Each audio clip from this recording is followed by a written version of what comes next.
We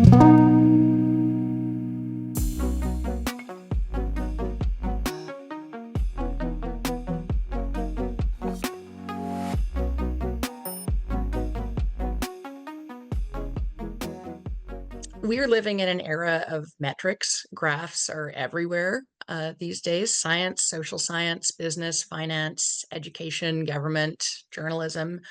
Some of them are good, and some of them are not so good. What I hope to do today is equip you with some tools so that you'll feel more confident that you can spot problems with a graph and make suggestions on how to fix it. Or even take a basically okay graph and suggest a few tweaks to make it better. There are basically two types of data. There's qualitative or categorical data, meaning ways to describe or classify things, and quantitative or numerical data, meaning stuff you can measure or count. On the left are some examples of categories. Think of them as buckets. They can be pretty much anything, including numbers or number ranges. And on the right, I have some examples of numerical data, things that you can count or measure or do math on. All of these would be numbers with or without units of measure.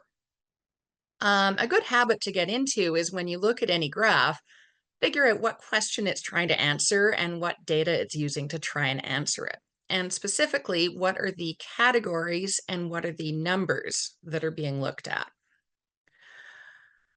Something else to keep in mind is that all graphs are the outcome of a series of subjective decisions that were made along the way to whittle down the vast richness of reality into a visual display about a tiny portion of the world that's hopefully informative and accurate. Once you have data from somewhere, there are a bunch of steps you need to make it usable or useful to a reader. So you hunt around the data for interesting data and relationships, and you find a way to turn it all into a visual that tells a story. This is quite a lot to ask of a graph, so it's no wonder that sometimes they go a bit wrong. This cartoon is about entire scientific papers, but it's equally true of graphs.